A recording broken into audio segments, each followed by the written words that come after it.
आलमी उफक पर बड़ी तब्दीली मुल्क की सियासत में बड़ी तब्दीली का बायस बन सकती है, क्योंकि अमेरिका में अब ऐसी हुकूमत का कयाम अमल में आ चुका है जिसके बारे में यह तासुर है कि वो प्रो बानी पीटीआई है। जैसा कि डोनाल्ड ट्रंप बानी पीटीआई के बारे में नरम गोशा तो रखते ही हैं, लेकिन अब वो अपनी काबीना में ऐसे लोगों को शामिल कर रहे हैं। अब यह तासुर है कि जो माजी में बानी पीटीआई की रिहाई का मुतालबा कर चुके हैं। इसका मतलब ये हुआ कि डोनाल्ड ट्रंप पाकिस्तानी इंतजामिया को इशारा दे रहे हैं कि वो बानी पीटीआई के हक में ना सिर्फ बयान दे सकते हैं बल्कि वो पाकिस्तानी हुकूमत से उनकी रिहाई का मुतालबा भी कर सकते हैं।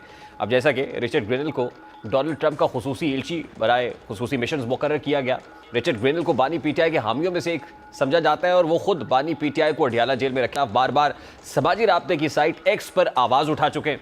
26 नवंबर को रिचर्ड ग्रेनल ने एक्स पर एक पैगाम में लिखा कि पाकिस्तान को देखें, उनका ट्रंप जैसा रहनुमा जाली इल्जामात पर जेल में है और वहाँ के लोग अमेरिका में सुर्ख लहर रिपब्लिकन पार्टी की वापसी से मुतासर हैं।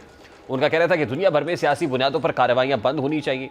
अब इसी रोज़ उन्होंने एक ट्वीट बानी पीटीआई की रिहाई के लिए की। अब रिचर्ड ग्रेनल ने गुज़श्ता शब निजी चैनल की एक्स पोस्ट का स्क्रीनशॉट शेयर करते हुए दोबारा बानी पीटीआई की रिहाई का मुतालबा कर दिया। उन्होंने इस खबर का स्क्रीनशॉट शेयर किया। इसमें निजी चैनल ने उनके सदर ट्रंप के खुसूसी एलची बनने की खबर उन्हें हम जिन्स परस्त के तौर पर मुतारिफ करा के पोस्ट की थी। यानी जिस खदशे का इजहार किया जा रहा था कि डोनाल्ड ट्रंप के मुंतखब होने के बाद बानी पीटीआई की रिहाई का मुतालबा किया जाएगा, वो खदशा लगता ही है कि दुरुस्त साबित हो रहा है। जाहिर है अभी ट्रंप की जानिब से बराह रास्त तो बानी पीटीआई की रिहाई का मुतालबा नहीं किया गया, लेकिन ट्रंप की काबीना के अफराद ये मुतालबा कर रहे हैं, तो इसका मतलब साफ है कि डोनाल्ड ट्रंप की भी यही सोच और मुतालबा है, वरना वो ऐसे अफराद को आला मनसब पर तैनात ही ना करते जो बानी पीटीआई के लिए नरम गोशा रखते हैं। अब सवाल ये है कि अगर अमेरिका की जानिब से बाज़ाब्ता तौर पर बानी पीटीआई की रिहाई का मुतालबा आ जाता है तो क्या हुकूमत इस पोजीशन में होगी कि वो अमेरिका को एब्सोल्युटली नॉट कह सके। आज से कुछ अर्सा कबल जब डोनाल्ड ट्रंप सदारती इंतखाबात में कामयाब हुए थे तो उस वक्त मुशाहिद हुसैन सैयद का कहना था कि अगर अमेरिकी इंतजामिया या सदर ट्रंप के ऑफिस से एक कॉल आई तो फिर हुकूमत को ना कहने की गुंजाइश नहीं होगी। यानी मुशाहिद हुसैन सैयद के बकौल हुकूमत के पास सिवाय इसके कोई ऑप्शन बाकी नहीं बचेगा कि बानी पीटीआई को रिहा किया जाए। यही वजह है कि वाकिफान हाल कहते हैं कि हुकूमत और ताकतवर हल्के अमेरिका में नई हुकूमत की आमद से तशवीश में मुब्तला है, जबकि ताकतवर हल्कों की जानिब से भी वाज़ेह पैगाम दे दिया गया है कि जब तक 9 मई के केसेस पर फैसला नहीं होता तब तक बात आगे नहीं बढ़ सकती। यानी तब तक तहरीक इंसाफ के साथ कोई मुज़ाकरात नहीं हो सकते। और यही वजह है कि हुकूमत और तहरीक इंसाफ में मुज़ाकरात इल्तवा का शिकार है। ऐसे में हुकूमत और इस्टेब्लिशमेंट ये देख रही है कि अमेरिका बानी पीटीआई को लेकर क्या किरदार अदा करता है, और दूसरी जानिब तहरीक इंसाफ की जानिब से सिविल नाफरमानी की तहरीक को मौखर करने की वजह भी यही समझ में आती है कि तहरीक इंसाफ अमेरिका से उम्मीदें वाबस्ता किए हुए हैं ताकि उसके दुखों का बदावा हो सके। हालांकि तहरीक इंसाफ ने तो एब्सोल्युटली नॉट का नारा लगाया था, अमेरिका को साजिशी कहा था, लेकिन अब उसी अमेरिका से इंसाफ के हुसूल के लिए उम्मीदें भी लगाए रखी हैं। अब सवाल यह है कि क्या हुकूमत अमेरिका के बानी पीटीआई के रिहाई के मुतालबे को तस्लीम करेगी। बज़ाहिर देखें तो अमरीकी कांग्रेस में जब बानी पीटीआई के हक़ में करारदाद पास की तो जवाब में हुकूमत ने मज़म्मती करारदाद मंजूर की, जिससे ये तासुर देने की कोशिश की गई कि मौजूदा हुकूमत ने अमरीका को एब्सोल्युटली नॉट कह दिया है।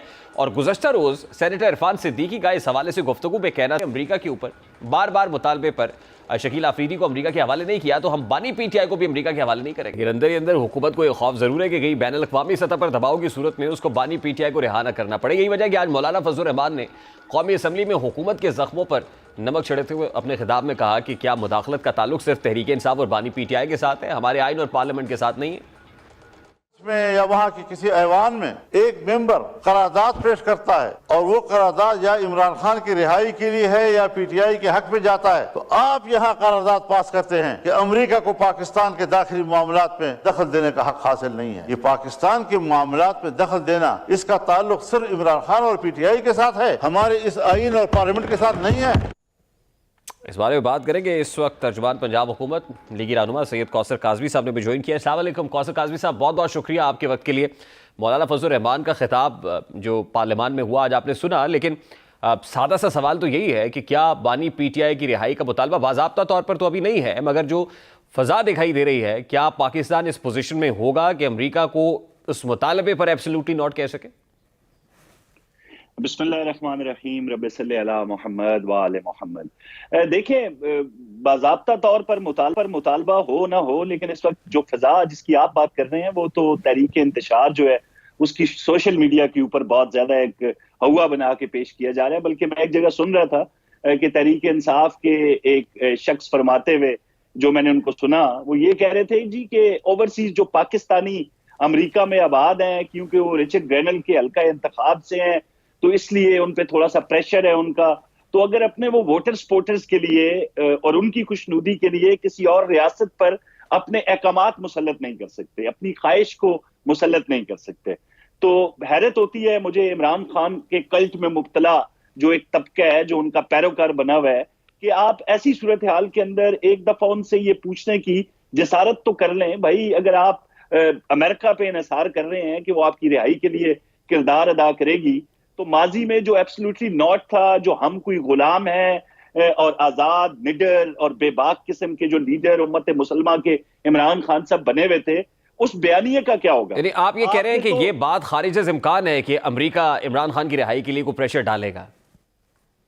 एक फर्द के लिए रियासतें, अमेरिका हो या कोई हो, वो एक फर्द के लिए इस तरह के अहकामात किसी रियासत के लिए जारी नहीं कर सकते। किसी भी सूरत हाल के अंदर रियासत के अपने मफादात होते हैं, उनको वो मद्देनजर रखते हैं। रियासत के रियासत से जो ताल्लुकात होते हैं, उसमें एक मुजरिम जो जेल में कैद हो, देखिए आइडियली देखिए आइडियली ये बात दुरुस्त है जो आप कर रहे हैं, रियासत खुद मुख्तार होती है, सॉवरेनिटी उसका एक बड़ा इंपॉर्टेंट कंपोनेंट है, बड़ा इंपॉर्टेंट जुज़ है। लेकिन हमारे यहाँ अगर आप अपनी सियासी तारीख उठा के देख लें तो क्लिंटन की फ़ोन कॉल पर क्या कुछ नहीं हुआ, और उस दौरान भी जाहिर है एक हवाला तो आप देते हैं कि एटमी धमाके किए गए। दूसरी इंपॉर्टेंट चीज़ ये है कि जब एग्जिट हुआ यहाँ मुशर्रफ दौर के अंदर, तो जो कंसोर्शियम बना था वो अमरीकी सदर के कहने पर बना था। तो चेंजेस तो आते हैं सर, इंटरवेंशन तो हकीकत है, रियलिटी है, अमरीकी इस्टेब्लिशमेंट भी एक रियलिटी है सर। देखिए, आप अगर आमिर डिक्टेटर मुशर्रफ का हवाला देंगे तो उनके दौर में बहुत कुछ हुआ। आपने बड़ा जबरदस्त हवाला दिया कि जब 28 मई को जब कॉल आती है बिल क्लिंटन की मियां नवाज शरीफ को, तो वो सिर्फ ये कॉल नहीं थी कि आप जो है वो एटमी धमाके ना करें और हम आपको उसकी मद में इमदाद देंगे और जो कर्जा है माफ कर देंगे। बिल क्लिंटन ने जाती तौर पर मियां नवाज शरीफ के निजी अकाउंट में $बिलियन की ऑफर भी की थी। ये भी आपको मैं अब खबर दे रहा हूं कि वो सिर्फ ये नहीं था। अगर उन हालात के अंदर अमेरिका की फरमाइश को, उनके अहकामात को, जो भी था उसको रद्द करते हुए पाकिस्तान का दिफा जिस हुकूमत ने नाकाबिले तस्कीर बनाया था, आज उसी पार्टी की हुकूमत है पाकिस्तान के अंदर। यानी वो तो पार्टी आज भी इस इस पोजीशन में होगी कि एब्सोल्युटली नॉट कह दे। हम कह चुके हैं भाई, बारहा कह चुके हैं कि एब्सोल्युटली नॉट, अपनी खुद मुख्तारी पे अंदरूनी मामलात के अंदर किसी भी शख्स को हम कोई अहमियत नहीं देते। Then are you ready to pay the price? मैं वो प्राइस सिर्फ आपके सामने रख देता हूँ कि चीन से दरामदात पर 60% और दीगर ममालिक की दरामदात पर 10% टैक्स। अगर अमेरिका में पाकिस्तानी दरामदात पर 10% टैक्स लग गया तो पाकिस्तानी टेक्सटाइल सेक्टर के लिए अमेरिका सामान भेजना मुश्किल हो सकता है। एक्सपोर्ट्स, जैसे कि आपने कहा था ना, जब बानी पीटीआई ने एब्सोल्युटली नॉट कहा था तो उस वक्त डिफेंस मिनिस्टर क्या, प्राइम मिनिस्टर क्या, सभी ने ये कहा कि ये क्या बात कर रहे हैं, अमेरिका एक रियलिटी है, और अगर अमेरिका के साथ आप एब्सोल्युटली नॉट कहेंगे या मत्था लगाएंगे तो फिर आपको इकोनॉमिक फ्रंट पे बहुत नुकसान उठाना पड़ेगा। तो हम तो ऑलरेडी स्ट्रगल कर रहे हैं, तो आर यू रेडी टू पे दैट प्राइस? देखिए, अभी तो अब ट्रम्प सब जब आएंगे, वो जीत चुके हैं इलेक्शन बाज़ाब्ता तौर पर, जब वो अपना ओहदा संभाल के फिर जो मामलात सामने आएंगे, कोई मुतालबा, मुझे नहीं लगता कि इस तरह का मुतालबा अमेरिका की तरफ से आएगा। अभी बाकी जो आप कह रहे हैं एब्सोल्युटली नॉट, खान साहब ने कहा था वो एक टीवी इंटरव्यूज तक महदूद था मामला। तो एक टीवी इंटरव्यू के दौरान उन्होंने एक सवाल का जवाब देते हुए ये कहा था।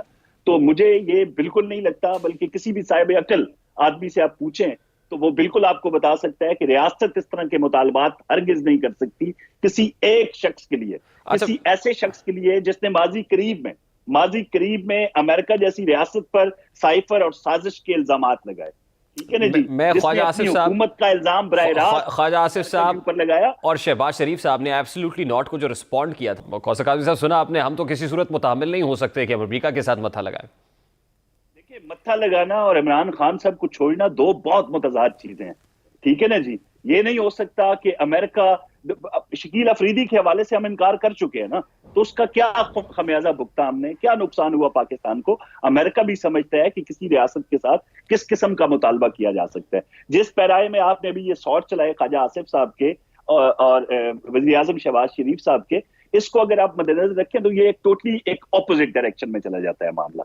जहां तक एक कन्विक्टेड मुजरिम के हवाले से मुतालबा आएगा अमेरिका का, हाँ ये होता है कि state to state give and take के मामलात होते हैं। ये नहीं होता कि एक तरफा कोई मामला हो। अगर अमेरिका कोई फेवर किसी भी मुल्क से चाहता है तो उसके बदले में उनको क्या दे सकता है। ठीक है ना जी, ये बहुत बड़ा सवाल है। दूसरा, साने 9 मई का एक मुल्जिम, एक फर्द जुर्म उन पे आयद है और ऐसे जो मुजरिम है उनको किसी दूसरी स्टेट के कहने पर हरगिज नहीं छोड़ा जा सकता। अभी फिर मैं आपको कहता हूं, इस हवाले से हुकूमत पाकिस्तान का जवाब होगा एब्सोल्युटली नॉट। एक तरफ तहरीक इंसाफ कॉल दिए हुए उसको एक्सटेंड भी किया, दूसरी तरफ मौलाना फजल रहमान से आज उन्होंने आज नेशनल असेंबली में जो उनका पर्टिनेंट इशू है मदारिस रजिस्ट्रेशन, उसके ऊपर एमक्यूएम वफ्द की मुलाकात भी अब से कुछ देर पहले उनसे हुई है। ये भी एक बहुत बड़ा प्रॉब्लम है, वो भी सड़कों पे आने का इंदिया दे रहे हैं। तो आपको लगता है कि हुकूमत दो धारी तलवार पे खड़ी है? पीपल्स पार्टी नाराज है, ऑपोजिशन नाराज है, फिर इंटरनेशनल एस्टैब्लिशमेंट में जो तेजी से तब्दीलियां हो रही हैं, तो हुकूमत को तो बहुत सारे चैलेंजेस का सामना है। देखिए, सबसे बड़ा चैलेंज इस वक्त अगर मैं समझता हूं कि हुकूमत को नहीं, रियासत पाकिस्तान को है। जिस तरीके से तहरीक इंतशार की सियासत है, जिस तरह वो इदारों को, पाक फौज को बिलखसूस बदनाम करने की एक मुहिम चला रहे हैं, आर्टिफिशियल इंटेलिजेंस की मदद से वीडियोस बना के उनका प्रचार पूरी दुनिया में कर रहे हैं, और पाकिस्तान को एक फेल स्टेट की सूरत में पेश किया जा रहा है कि जिस तरह इंसानी हुकूक की पामालियां सिर्फ पाकिस्तान के अंदर हो रही हैं। और मुझे हैरत होती है कि हर वो बंदा पाकिस्तान में इंसानी हुकूक के हवाले से बोल रहा है जिसने आज तक इजरायली मुजालिम की मजम्मत नहीं की, फलस्तीन के हवाले से वो बिल्कुल नहीं बोले। तो बाकी ये तो सबसे बड़ा मसला इस वक्त रियासत पाकिस्तान को दो चार है, जिस तरह की रविश तहरीक इंतशार ने शुरू की हुई है। बाकी जो अंदरूनी मामलात हैं, पीपल्स पार्टी से जो इख्तलाफात हैं, 16 माह की जो पीडीएम की हुकूमत थी उसमें भी इख्तलाफात होते रहे। वज़ीर आज़म ने डिप्टी प्राइम मिनिस्टर इसहाक डार साहब की सरबराही में एक कमेटी बनाई थी जो बिलावल भुट्टो के साथ मुसलसल राब्ते में थी। आप देख लें, मौसम नकवी साहब हैं, वो आपको रोजाना की बुनियाद पे लोगों से मिलते हुए नजर आते हैं। तो जिसके कुछ जायज मुतालबात हैं उनको मद्देनजर रख के तमाम तरह जो इख्तलाफात हैं अपोजिशन के जो पार्टियां हैं या हुकूमत के जो हमारे एलाइज, उनके साथ हर मामला बड़ी खुश उसलूबी से तय हो रहे हैं। क्या हुकूमत ये तय कर चुकी? जी आप कंप्लीट कीजिए प्लीज। मौलाना साहब का जहां तक मामला है जी, अगर मौलाना एहतजाज भी करते हैं तो बड़ा पुरअमन किस्म का एहतजाज होता है उनका, बड़े मुहज्जब तरीके से वो आते हैं। आपने माजी में भी देखा कि इस्लामाबाद में जब वो बैठे थे तो एम्बुलेंसेस को भी रास्ता मिल रहा था, कोई बीमार आ रहा है उसका भी ख्याल रखा जा रहा था, और ट्रैफिक की रवानी भी जारी थी। तो ऐसे एहतजाज से देखें कोई मसला नहीं होगा, और मौलाना, मुझे नहीं लगता कि इस नैज तक मौलाना जा सकते हैं। मौलाना के जो तहफ़्फ़ुज़ात हैं वो आइन और कानून के बिल्कुल मुताबिक उनको हर चीज समझा के, और हमें कभी उम्मीद है कि हम उनको समझा लेंगे। लास्टली कौसर काज़ी साहब, हुकूमत ने यह फैसला कर लिया कि पीटीआई को एंगेज नहीं करना या कोई मुज़ाकराती कमेटी अनाउंस नहीं करनी? देखिए, मुज़ाकराती कमेटी खान साहब ने, हमने मीडिया पे ही सुना है कि इनका हर बंदा जो आता है जी, खान साहब ने कोई 7 रुकनी कमेटी बना दी है। अब वो जो 7 रुकनी कमेटी है, उन 7 बंदों के बयानात तक नहीं मिलते। खान साहब अगर वाकई संजीदा हैं मुज़ाकरात के हवाले से, तो सबसे पहले तो मेरे ख्याल में साना 9 मई पे खुल के उनको माफी मांगनी चाहिए, ताकि जिस तरीके से शोदा की तस्दीक की गई, उनके जो खानदान वाले हैं उनको भी थोड़ा सुकून मिले, और इदारों के हवाले से पूरी दुनिया को पता चले यार हम इतने कमजोर नहीं है। जिस तरीके से साना 9 मई के ऊपर उन्होंने एक तरीके से चढ़ाई की, एयर बेसिस पे हमले किए, जीएचक्यू पे, जना हाउस पे, तो ये पूरी दुनिया ने देखा। और जो दुश्मनान पाकिस्तान है उन्होंने उन फुटेजेस की, उन वीडियोस को अपने मीडिया पे नशर करके पाकिस्तानी फौज की मजीद तस्दीक की। तो ये सारी चीजें तो कौम के सामने है। अगर वो वाकई संजीदा है मुज़ाकरात के हवाले से, तो सबसे पहले तो शर्मिंदगी का इजहार करें, साना 9 मई पे माफी मांगे, फिर उसके बाद अपने रवैये में भी थोड़ी तब्दीली लेके आए, क्योंकि उनकी कोई एक स्टेटमेंट, कोई बयान सामने नहीं आता। उनके जितने लोग मीडिया पे आते हैं, उनके बयानात, उनकी स्टेटमेंट्स आप देख लें, वो अभी भी जो है उनका जो पारा है वो इस तरह है कि जिस तरह उनसे बड़ा कोई पाकिस्तान का मुहिब नहीं है, उनसे बड़ी कोई जमात नहीं है, उनसे बड़ा कोई मकबूल लीडर नहीं है। तो अपने रवैयों में सबसे पहले तब्दीली लानी पड़ेगी। बहुत बहुत शुक्रिया।